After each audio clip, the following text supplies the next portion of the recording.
Buenos días, queridos hermanos. Un gusto saludarlos un domingo más en la iglesia. Quiero en nombre de la Iglesia Berea Santiago de Chile y en nombre de todos nuestros hermanos que también están en regiones y que están conectados con el culto en este momento, mandarles muchos cariños y también a aquellos que nos siguen por las redes sociales, que nos apoyan, ¿cierto? Y también mandarle un saludo a nuestros pastores, a Pastor Nicolás, al Pastor Pedro, a todos los pastores de las iglesias que están orando por los incendios que han habido en el sur de Chile. Sabemos que no son por la naturaleza, han sido incendios que se han originado por la mano del hombre, por la maldad del ser humano, hermano. Y tenemos que seguir orando para que Dios pueda ayudar a toda esta gente que lo ha perdido todo. Todo. Se han quedado con lo opuesto, se han quemado, se han incendiado hospitales, colegios, liceos, universidades. Hermano, realmente ha sido un desastre lo que ha pasado, hermano. Así que gracias por las oraciones. Y quiero hoy día también compartir y seguimos con el libro de los Hechos. Estuvimos viendo el primer capítulo y ya hoy día cerramos este primer capítulo. ¿Cierto? Estamos viendo la elección y el sucesor de Judas. Y me gustaría que fueran a Hechos 1. Y hoy día vamos a estudiar los versículos 21 al 26, pero voy a leer desde el 12 al 26 y nos enfocaremos en los versículos 21 al 26. ¿Ya? Entonces volvieron a Jerusalén desde el monte que se llamaba del Olivar, el cual está cerca de Jerusalén, camino de un día de reposo. Y entrados, subieron al aposento alto, donde moraban Pedro y Jacobo, Juan, Andrés, Felipe, Tomás, Bartolomé, Mateo, Jacobo, hijo de Alfeo, Simón el celote y Judas, hermano de Jacobo. Todos estos perseveraban unánimes en oración y ruego con las mujeres y con María, la madre de Jesús, y con sus hermanos. En aquellos días Pedro se levantó en medio de los hermanos, y los reunidos eran como 120 en número. Y dijo: varones, hermanos, era necesario que se cumpliese la escritura en que el Espíritu Santo habló antes por boca de David acerca de Judas, que fue guía de los que prendieron a Jesús. Y era contado con nosotros, y tenía parte en este ministerio. Pues con el salario de su iniquidad, adquirió un campo y cayendo de cabeza se reventó por la mitad, y todas sus entrañas se derramaron. Y fue notorio a todos los habitantes de Jerusalén, de tal manera que aquel campo se llama en su propia lengua Aceldama, que quiere decir campo de sangre. Porque está escrito en el libro de los Salmos: sea hecha desierta su habitación, y no haya quien more en ella, y tome otro su oficio. Eso, hasta ahí, es lo que hemos estudiado, ¿cierto?, estos domingos. Y ahora vamos a leer lo que vamos a compartir hoy día y vamos a cerrar este primer capítulo. Es necesario, pues, que de estos hombres que han estado junto con nosotros todo el tiempo que el Señor Jesús entraba y salía entre nosotros, comenzando desde el bautismo de Juan hasta el día en que de entre nosotros fue recibido arriba, uno se ha hecho testigo con nosotros desde su resurrección. Y señalaron a dos: a José, llamado Barsabás, que tenía por sobrenombre Justo, y a Matías. Y orando dijeron: tú, Señor, que conoces los corazones de todos, muestra cuál de estos dos has escogido, para que tome la parte de este ministerio y apostolado, de que cayó Judas por transgresión, para irse a su propio lugar. Y les echaron suertes. Y la suerte cayó sobre Matías, y fue contado con los 11 apóstoles. Hasta ahí, hermano, la palabra del Señor, y hasta ahí es lo que vamos a compartir como dijimos, para cerrar este primer capítulo. Vamos a hacer una pequeñita oración, ya para poner delante del Señor este trozo de la Escritura. Padre del cielo, te damos las gracias, Señor, en esta mañana, por este culto, Señor. Queremos, a través de tu palabra, honrarte y queremos darte toda la gloria a ti, Señor. Gracias, Señor, porque nos has dejado tu palabra, que nos ayuda, que nos instruye, Señor, para cada día también poder conocerte mejor. Te pido humildemente que me guíes a través de tu Espíritu Santo y podamos sacar enseñanzas a través de ella. Llévate tú toda la gloria, toda la honra, Señor, porque solo tú la mereces. En el nombre de Jesús, tu Hijo amado. Amén. Ya, hermano, hemos puesto delante del Señor este trozo de la Escritura. Así que aquí, hermanos, veremos cosas bien importantes. Es necesario, pues, que de estos hombres que han estado junto con nosotros todo el tiempo que el Señor Jesús entraba y salía entre nosotros, comenzando desde el bautismo de Juan hasta el día en que de entre nosotros fue recibido arriba, uno sea hecho testigo con nosotros de su resurrección. Y señalaron a dos: a José llamado Barsabás, que tenía por sobrenombre Justo, y a Matías. Y orando dijeron: tú, Señor, que conoces los corazones de todos, muestra cuál de estos dos has escogido para que tome la parte de este ministerio y apostolado de que cayó Judas por transgresión para irse a su propio lugar. Y les echaron suerte, y la suerte cayó sobre Matías y fue contado con los 11 apóstoles. Ese es el trozo que vamos a compartir. Veremos varias cosas importantes, hermanos, en estos pasajes. Unos piensan que, como dijimos, ¿cierto?, porque hicimos una pequeña introducción en el mensaje pasado, pero unos piensan que Pedro actuó dirigido por el Espíritu Santo. Hay otros, en cambio, que opinan que fue movido de su propio corazón y que justamente él se adelantó, hermano, a los planes del Señor. Él se adelantó a la voluntad de Dios. Ahora, sabemos un poquito que Pedro, como dijimos, era un poquito impulsivo, ¿cierto? Era como de un carácter distinto al resto de los apóstoles. Y puede que a lo mejor haya actuado un poquito impulsado por su propio corazón. Yo pienso que sí. Y por supuesto que a pesar de eso, de lo que hizo Pedro, sabemos que Dios estaba haciendo un trato con su vida y también con el resto de los apóstoles, porque Hechos justamente nos narra el comienzo de la iglesia, pero también a través del comienzo de la iglesia, también Dios empieza a hacer un trato con los apóstoles. Todavía ellos estaban siendo moldeados, pero lo importante es que ya la presencia del Espíritu Santo estaba sobre sus vidas. Sabemos que Pedro, a pesar de que cometió muchos errores, o cometió errores como negar, por ejemplo, a su Señor, a pesar de eso, como dijimos, él tenía un buen corazón, ¿cierto? Amaba a su Señor. Y Pedro, basándose en la escritura del Antiguo Testamento, ¿cierto?, cita los Salmos 69:25 y 108:8.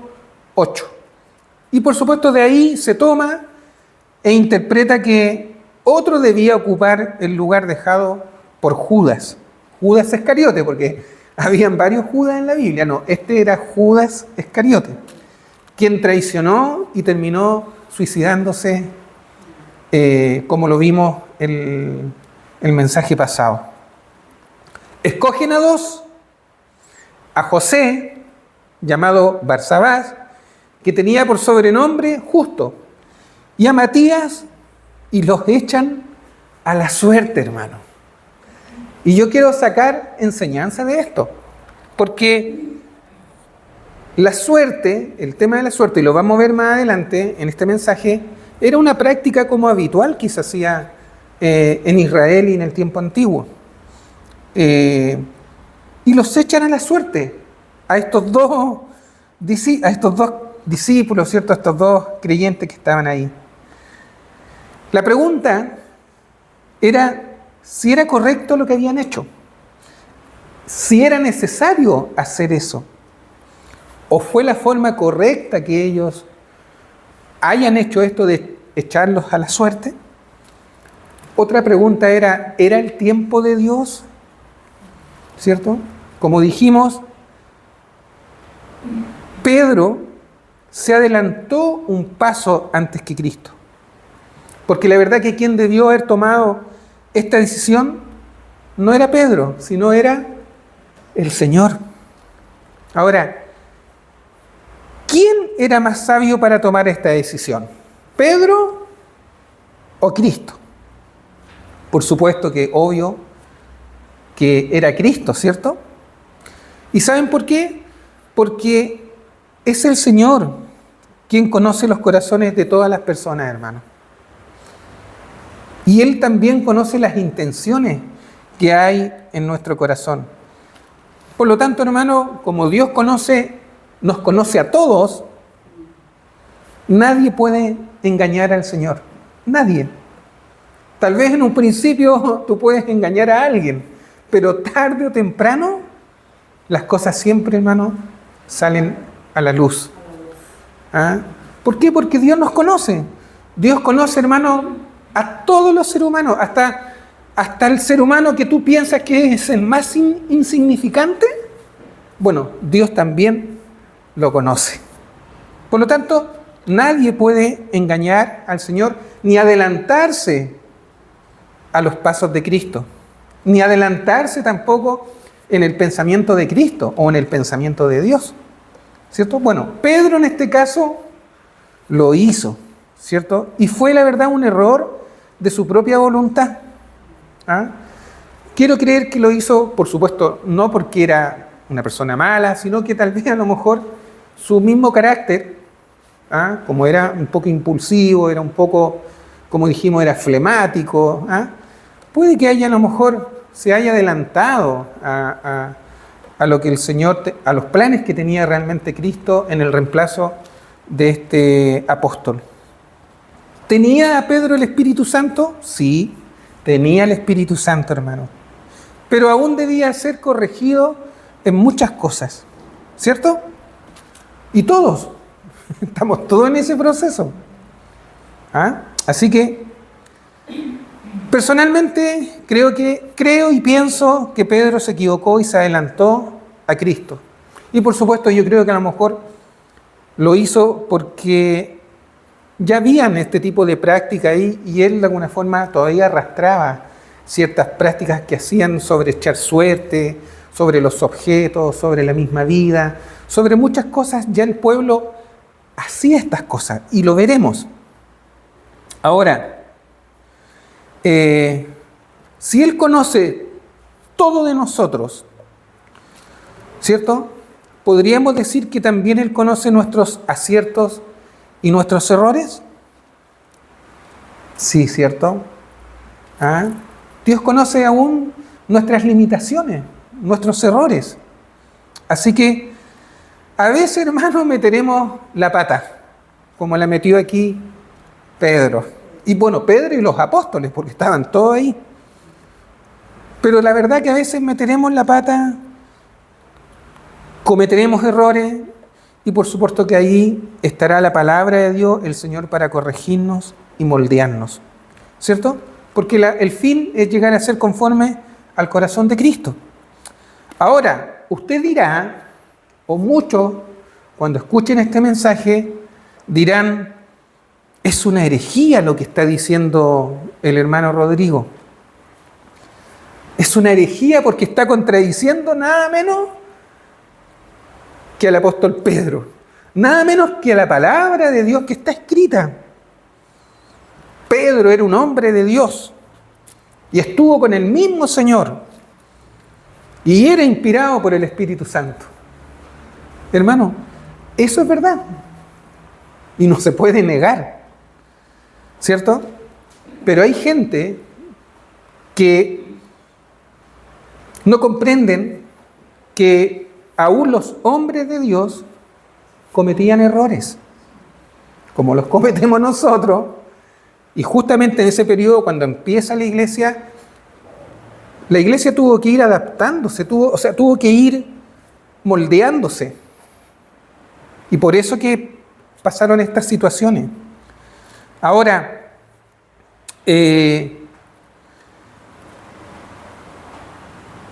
además,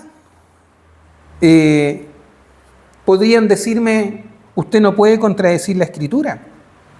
Usted no puede contradecir el llamado que hicieron por José y por Matías. Bueno, hay creyentes, hermanos, que son así. Yo me he encontrado con muchos cristianos que son terriblemente dogmáticos, hermanos, con la Escritura. Son tremendamente dogmáticos en su postura de comprender la Biblia.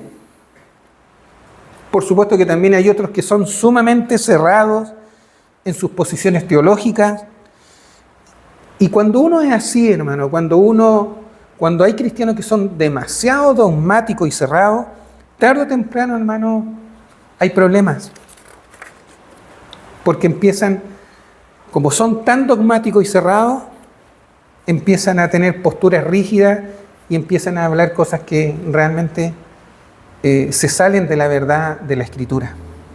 ¿Y saben cuál es el error que muchos creyentes cometen al interpretar la Escritura? Y especialmente, hermano, los personajes bíblicos. Bueno, el error es que tendemos, hermano, a idealizar a los hombres de Dios. Que no se pueden equivocar, que no pueden cometer errores. Y la verdad, hermano, que esto no es así. La Biblia, para que ustedes sepan, muestra también los errores y los pecados y debilidades de los hombres. Y principalmente, ¿saben por qué? Porque también nos enseña, hermano, que el hombre no es perfecto como Dios lo es. Y también están puestos los errores que cometen a veces los hombres en la Escritura, justamente también para que seamos humildes, para que también la gracia de Dios se muestre en la vida de las personas. Otra cosa también importante es también para aprender a depender siempre de Dios. ¿Ah? Hay mucha gente que dice creer en Dios, pero no dependen de Dios.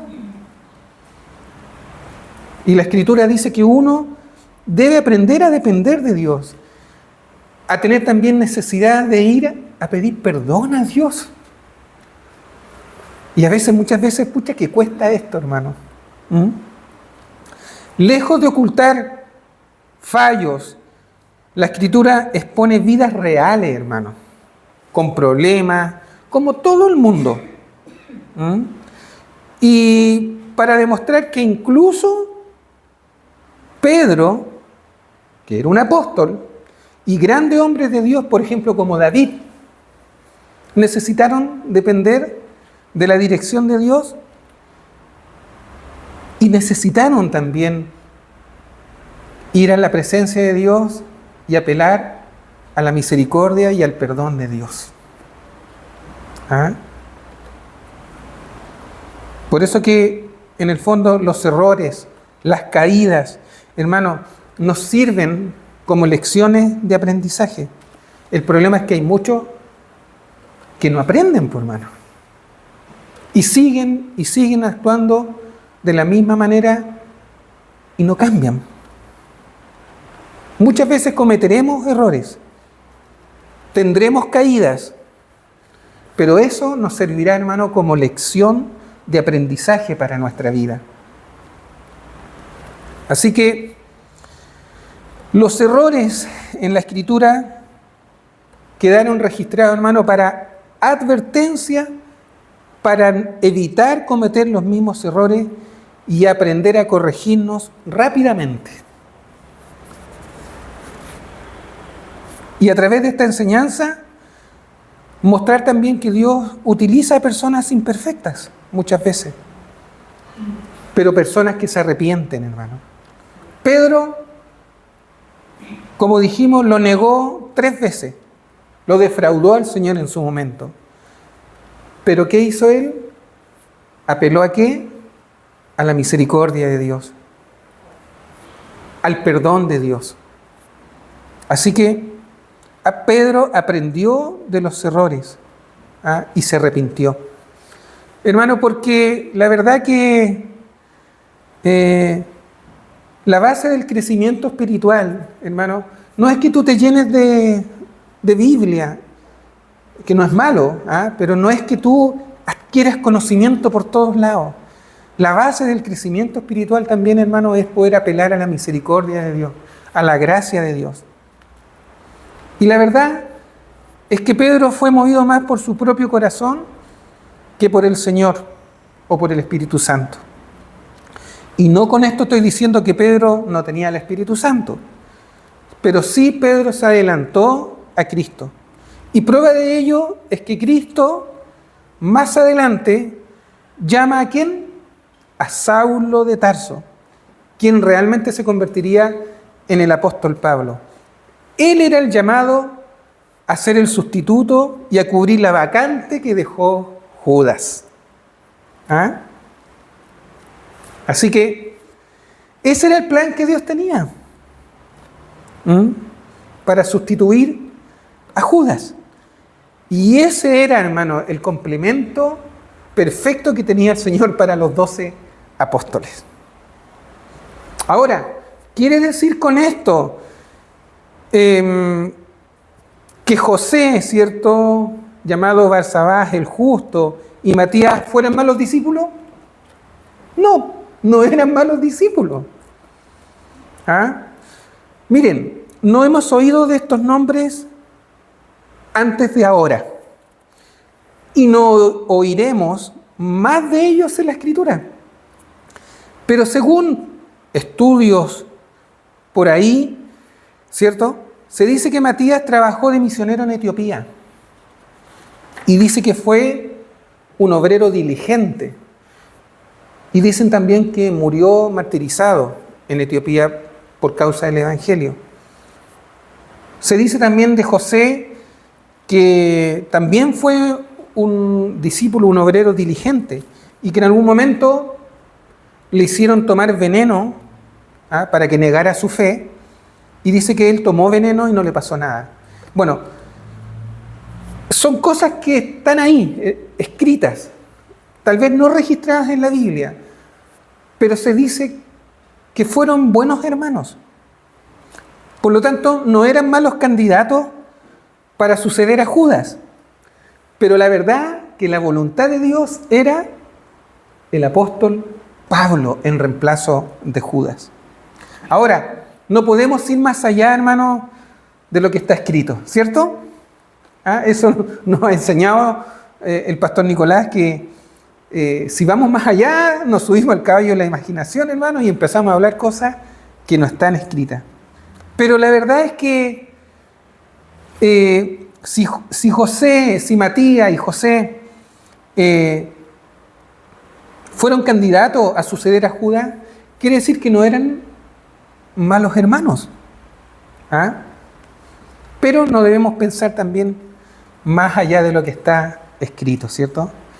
Sí, la Escritura nos confirma que Pablo era el reemplazante de la vacancia de Judas. Y quien llevaría adelante la obra de Cristo. Él era el complemento perfecto que Cristo tenía para los 12 apóstoles. Y por supuesto, para continuar la obra y el ministerio de Cristo, ¿cierto? Me gustaría que fuéramos Hechos 9. ¿Ya? Después vamos a llegar a esos capítulos y los vamos a poder estudiar. Pero están complementados, están ahí. Hechos 9, 10 al 16.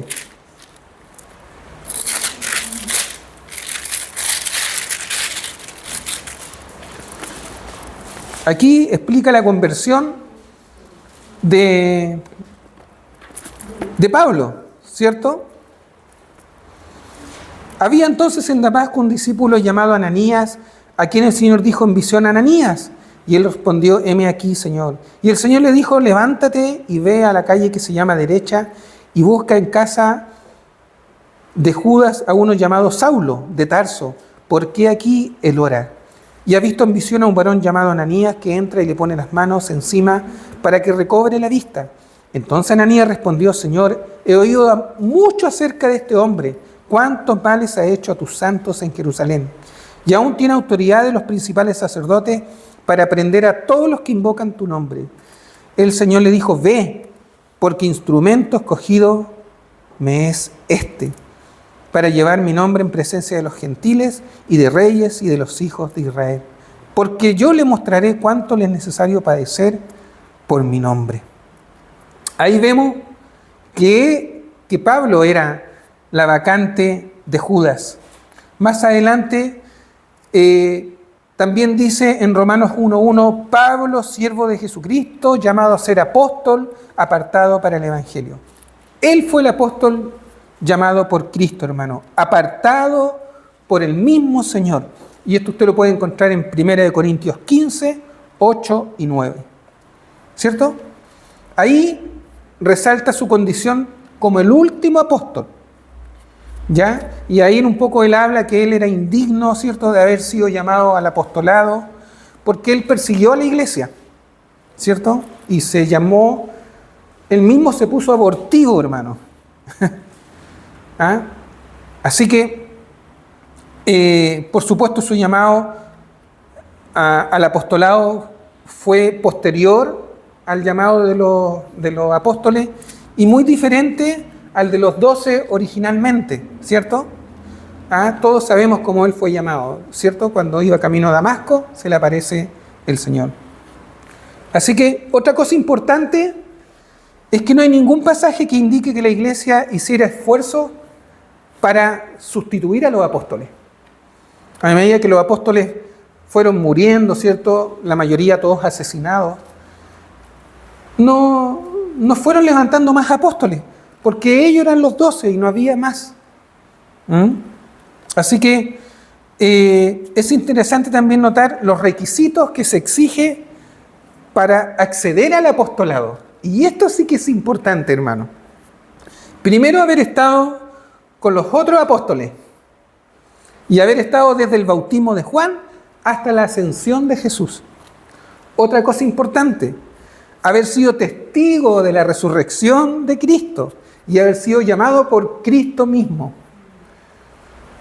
Por lo tanto, hermano, nadie tiene estos requisitos. Y todos los apóstoles que hay ahora son apóstoles falsos, fraudulentos. Cuando usted escuche que llega un apóstol a una iglesia o que un pastor ya no le gusta ser pastor, sino que ahora quiere ser apóstol, hermano, eso es falso. Está contradiciendo la Escritura. Ningún ser humano, hermano, debiera exigir el título de apóstol. Ninguno. Porque no reúne ningún requisito que realmente está puesto aquí. Así que la palabra de Dios dice: edificados sobre el fundamento de los apóstoles y profetas, siendo la principal piedra del ángulo Jesucristo mismo, en quien todo el edificio, bien coordinado, va creciendo para ser un templo santo en el Señor. Efesios 2, 20, ¿cierto? Un texto que lo hemos estudiado, lo conocemos, ¿cierto? Pero ahí dice que el fundamento está puesto. No hay más apóstoles. Y los que hay ahora, hoy en día, son falsos. La iglesia ya tiene el fundamento. Y ya el fundamento está puesto. Usted no puede romper ese fundamento y traer nuevos apóstoles en este siglo y sacar a los 12 y poner usted otro fundamento. No puede hacer eso. Eso es no entender la Escritura. Pero hoy en día hay muchos que a sí mismos se llaman apóstoles. Hermano, y eso es delicado. Algún día van a tener que dar cuenta delante de Dios por la mentira o por haber usurpado un ministerio, un apostolado que no les corresponde. Dios no levantará otros apóstoles o profetas. Porque ya lo que está hecho, está hecho. ¿Entienden? Porque nadie, dice la Escritura, puede poner otro fundamento que el que está puesto, el cual es Jesucristo. ¿Cierto? 1 Corintios 3, 11. Otra cosa, un apóstol no es nombrado apóstol porque funde iglesias o porque tenga cientos de creyentes. Este ya no es pastor, ahora es apóstol. Bueno, eso tampoco es correcto, hermano. Otra cosa importante, dice después la Escritura, si volvemos al capítulo 1, dice: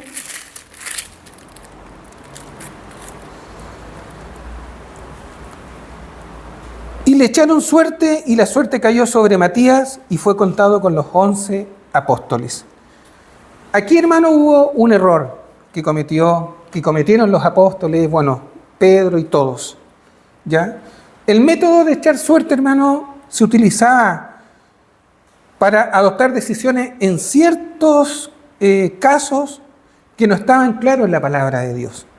Se usaba como un medio de consulta a Dios, ¿cierto? Cuando había varias posibilidades de elegir a alguien, pero no sabían quién, se usaba este método.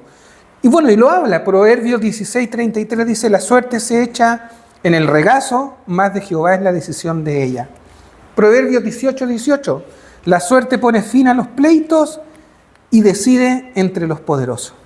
Ahora, la Biblia no especifica la manera en que se echa la suerte, pero la tradición judía y algunos documentos encontrados, hermano, en Mesopotamia, hablan de la utilización de trozos, por ejemplo, para echar la suerte, de madera, de piedra, ¿cierto?, que eran arrojados al suelo.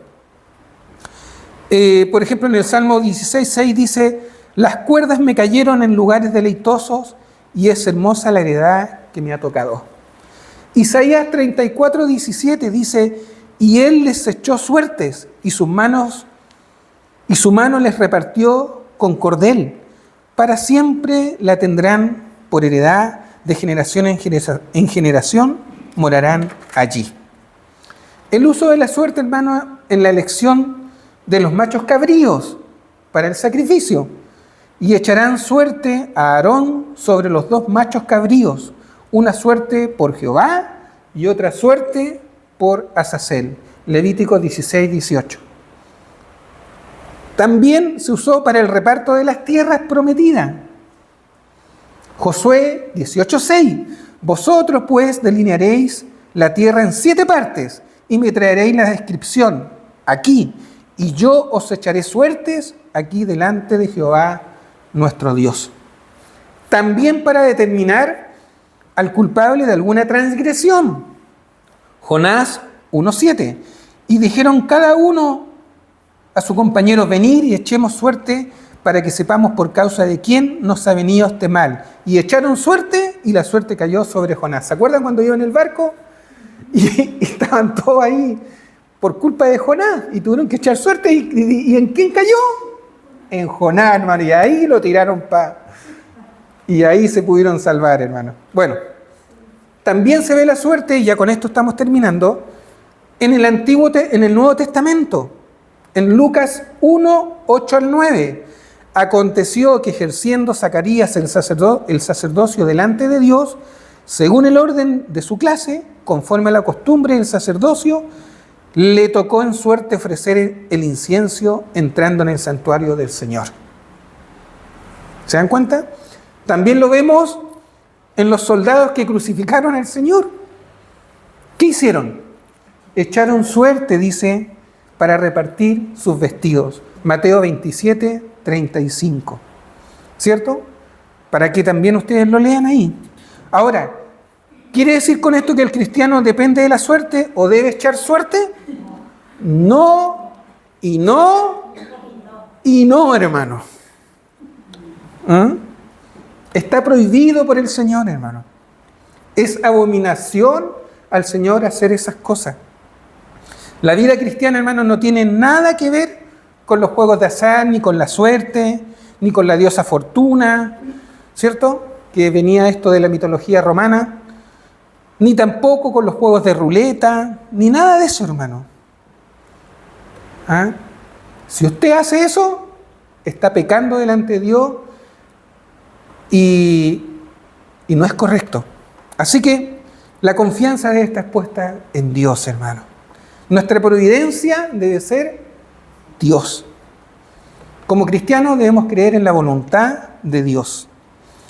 Mire, Isaías 65, 11 y 12 dice, pero vosotros, aquí está hablando el Señor, por medio del profeta, pero vosotros, los que dejáis a Jehová, que olvidáis mi santo monte, que ponéis mesa para la fortuna y suministráis libaciones para el destino, yo también os destinaré a la espada, y todos vosotros os arrodillaréis al desgolladero, por cuanto llamé y no respondisteis, hablé y no oísteis, sino que hicisteis lo malo delante de mis ojos y escogisteis lo que me desagrada.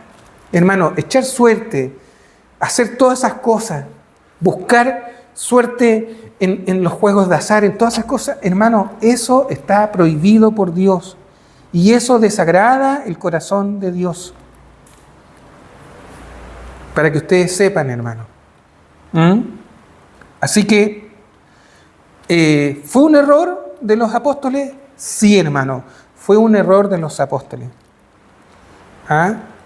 Así que quería compartir esto, hermano, para que podamos comprender bien este pasaje a la luz de un buen contexto y entender que también los apóstoles se equivocaron y cometieron errores, hermano. Lo importante es pedir perdón, corregirse a través de la palabra y seguir adelante, hermanos. Vamos a hacer una oración. Padre del cielo, te damos las gracias, Señor, por esta palabra y te pedimos, Señor, humildemente que nos ayudes a cada día comprenderla, Señor. Te pido también, Señor, que siempre podamos confiar en ti plenamente, que no nos alejemos, Señor, de cosas que son, Dios mío, abominación a ti, el creer en la suerte, en los juegos de azar, sino que siempre podamos depender plenamente de tu providencia, de ti, Señor. Gracias, Señor, y llévate tú toda la gloria, la honra, porque solo tú la mereces, hermano. Hermanos,